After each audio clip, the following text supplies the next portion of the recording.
So welcome homies, मेरा नाम है ओबिटो और आज मैं लेकर आ चुका हूँ जुजुत्सु काइसन के सीजन 2 को। और आज हम इसके शिबुया आर्क एपिसोड 6 को हिंदी में एक्सप्लेन करने वाले हैं। तो चलिए इसको शुरू करते हैं बिना किसी देरी के। जुजुत्सु काइसन की स्टोरी अब वापस से प्रेजेंट टाइम में आ चुकी थी। अब एपिसोड की स्टार्टिंग में हम नोबारा, यूजी और मेगुमी को देखते हैं जो कि अपने मिशन से लौट रहे होते हैं। इस मिशन की वजह से मेगुमी बहुत थक चुका था, इसीलिए वो आराम करने के लिए वहाँ से चला जाता है। अब यूजी मूवी जाने का प्लान करता है और नोबारा से भी अपने साथ चलने के लिए पूछता है। इस पे नोबारा यूजी से मूवी के बारे में पूछती है तो यूजी से बताता है कि मूवी का नाम अर्थवॉर्म 4 है और ये मूवी एक पागल साइंटिस्ट के ऊपर बेस्ड है जो कि इंसानों को केचुए में बदल देता है। इस मूवी में अब एक इंसान जो कि केचुआ बन चुका था वो पागल साइंटिस्ट के चंगुल से भाग जाता है और जाकर एक घर में छुप जाता है। यूजी आगे बताता है कि कुछ समय बाद एक लड़की अपने दोस्तों के साथ उस घर में छुट्टियां बनाने आती है और उस लड़की को उस केचुए वाले आदमी से प्यार हो जाता है, लेकिन उस लड़की के दोस्त उस केचुए वाले आदमी को मार देते हैं। तभी उस केचुए वाले आदमी के काफी सारे केचुए बच्चे वहाँ पर आ जाते हैं। मूवी का ये प्लॉट सुनते ही नोबारा यूजी को मूवी के लिए मना कर देती है और खुद वहाँ से शॉपिंग के लिए चली जाती है। अब यूजी अकेला ही मूवी के लिए जाने लगता है। तभी हम देखते हैं कि एक लड़की यूजी को पीछे से देख रही है और वो लड़की यूजी से बात करना चाहती है, लेकिन यूजी वहाँ से चला जाता है। अगले सीन में हम मेमे और टोडो को देखते हैं जो कि नोबारा, यूजी, मेगुमी और माई और पांडा को ग्रेड 1 जुजुत्सु सॉर्सरर के लिए रिकमेंड करते हैं, जिस पे क्योटो हाई स्कूल के प्रिंसिपल उनको समझाते हैं कि ग्रेड 1 जुजुत्सु सॉर्सरर ही बाकी के सॉर्सरर की सोसाइटी क्रिएट करते हैं और ग्रेड 1 जुजुत्सु सॉर्सरर बनना इतना भी आसान नहीं है। उन सबको पहले उतने मिशन कंप्लीट करने होंगे जितना एक ग्रेड 1 जुजुत्सु सॉर्सरर करता है। इसके बाद उन्हें सेमी 1 ग्रेड जुजुत्सु सॉर्सरर बनाया जाएगा और उसके बाद उन्हें अकेला ही मिशन पर भेजा जाएगा और अगर वो सभी मिशनों को अकेले ही अच्छी तरह से कंप्लीट कर लेते हैं तब जाकर वो लोग ग्रेड 1 जुजुत्सु सॉर्सरर बनते हैं। इसके बाद टोडो और मैमे दोनों साथ में टेबल टेनिस खेलते हैं, जहाँ पर टोडो मैमे से कहता है कि उसे भरोसा है यूजी जल्दी अपने सारे मिशंस को कंप्लीट कर लेगा, फिर वो दोनों साथ में मिशंस पर जाया करेंगे। इस पर मैमे टोडो को बताती है कि जिस भी जुजुत्सु सॉर्सरर की वो लोग रिकमेंडेशन देते हैं उनके साथ वो लोग मिशन पर नहीं जा सकते। ये सुन टोडो को बहुत बुरा लगता है और वो मैमे से मैच भी हार जाता है। अगले सीन में हम नोबारा को देखते हैं जो कि शॉपिंग कर कर वापस लौट रही होती है। तभी उसके पीछे वही लड़की आ जाती है और वो नोबारा से यूजी के बारे में पूछने लगती है। अब ये लड़की अपना नाम यूको बताती है और ये बताती है कि ये यूजी के साथ उसके ही स्कूल में पढ़ा करती थी, लेकिन उस समय ये काफी मोटी हुआ करती थी, लेकिन टोक्यो आने के बाद ये काफी पतली और लंबी भी हो चुकी है। यूको बताती है कि वो यूजी को पसंद करती है, लेकिन उस समय उसमें इतनी भी हिम्मत नहीं थी कि वो यूजी से उसका नंबर भी मांग सके। ये सुनकर नोबारा एकदम ही हैरान हो जाती है और जल्दी से कॉल कर कर मेगुमी को बुला लेती है क्योंकि मेगुमी यूजी के बारे में ज्यादा अच्छे से जानता है। तभी अचानक से यूको नोबारा से पूछ लेती है कहीं तुम भी तो यूजी को पसंद नहीं करती, जिस पर नोबारा साफ साफ मना कर देती है, लेकिन ऐसा कहते वक्त उसके दिल में कुछ तो होता है। अब मेगुमी यहाँ पर आ जाता है। नोबारा उससे पूछती है क्या यूजी की कोई गर्लफ्रेंड है। मेगुमी कहता है नहीं, वो सिंगल है और उसके कमरे में एक मॉडल की फोटो भी टंगी हुई है, अगर उसकी कोई गर्लफ्रेंड होती तो वो ऐसा नहीं करता। यूको पूछती है कि यूजी को किस तरह की लड़कियां पसंद है, तो इस पर मेगुमी बताता है कि यूजी ने मुझे एक बार बताया था कि उसे लंबी लड़कियां पसंद है। ये सुनते ही दोनों काफी ज्यादा खुश हो जाती हैं क्योंकि यूको काफी ज्यादा लंबी है। फिर नोबारा यूजी को कॉल कर कर जल्दी से यहाँ पर बुला लेती है, लेकिन नोबारा को डर था कि यूजी यूको को पहचान भी पाएगा या नहीं क्योंकि यूको पहले से काफी बदल चुकी है, लेकिन यूजी आते ही यूको को पहचान लेता है। फिर उसके बाद हमें इन दोनों का एक फ्लैशबैक दिखाया जाता है जहाँ पर यूजी के दोस्त यूजी से पूछते हैं कि आखिर उसे क्लास में कौन सी लड़की पसंद है। इस पर यूजी कहता है कि अगर उसे किसी का नाम लेना है तो वो यूको है क्योंकि यूको की हैंड राइटिंग काफी ज्यादा अच्छी है। ये सुनते ही यूजी के दोस्त यूको का मजाक उड़ाने लगते हैं क्योंकि यूको तो मोटी थी, लेकिन ये सारी बातें यूको बाहर से सुन रही होती है। यूको अपनी क्लास के सभी लड़कों को पसंद नहीं करती सिवाय यूजी के। यूको अब भी यूजी को अपने दिल की बात नहीं बताती है क्योंकि वो नहीं चाहती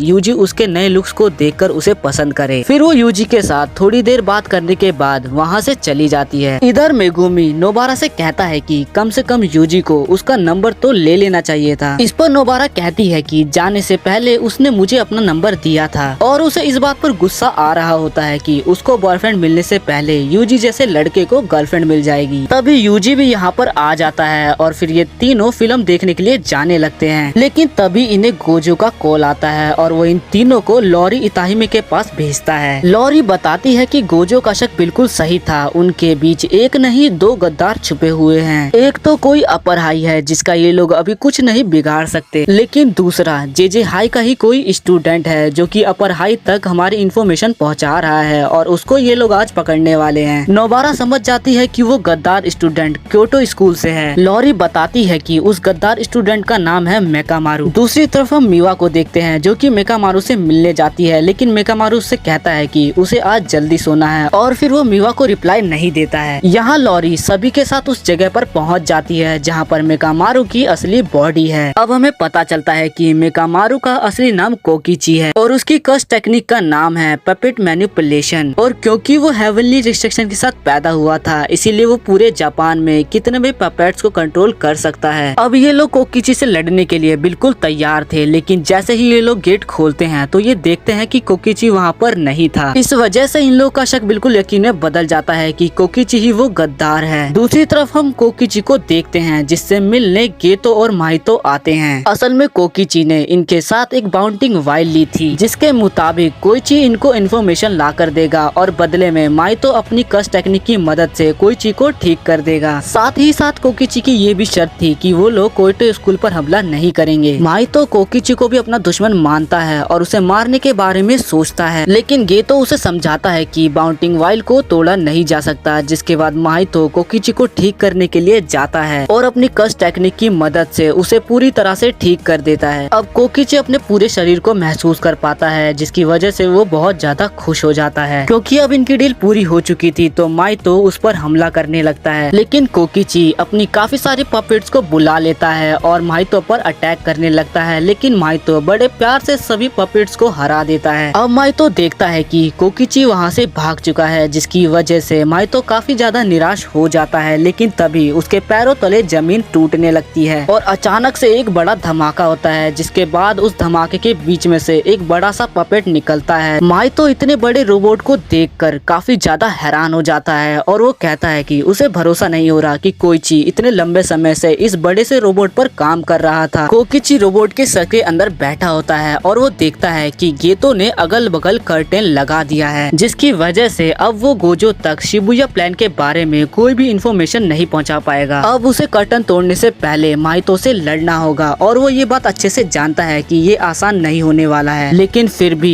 वो माहितो से लड़ने के लिए तैयार हो जाता है और अपने 17 सालों की मेहनत यानी कि अपने 17 सालों की कर्स एनर्जी को आज यूज करने वाला है। अटैक करने से पहले कोकिची मीवा के बारे में सोचता है। अब वो माहितो पर अटैक करने के लिए बिल्कुल तैयार हो जाता है और अल्ट्रा कैनन से माहितो के ऊपर एक बड़ा सा अटैक करता है, जिसकी वजह से वहाँ पर एक बड़ा धमाका हो जाता है। और इसी के साथ ये वाला एपिसोड भी यहीं पर खत्म होता है। आप लोगों का दिल से शुक्रिया, आपने हमारे चैनल पर 100 सब्सक्राइबर की फैमिली को कंप्लीट कर दिया है। एंड अब मिलते हैं नेक्स्ट एपिसोड में, जब तक के लिए हमारे चैनल को सब्सक्राइब कर ले।